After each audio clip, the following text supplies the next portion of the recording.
Hi, welcome to this video.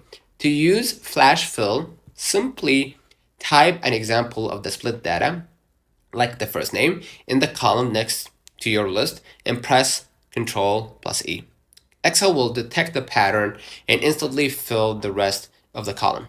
So, for example, insert here in the full name column, first name. So here we go, more, press enter to move this to the cell below. Right?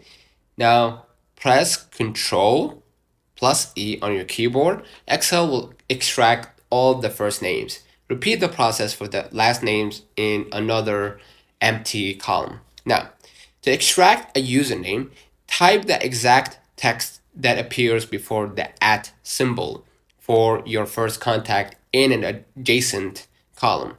Then press enter again and press Ctrl+E.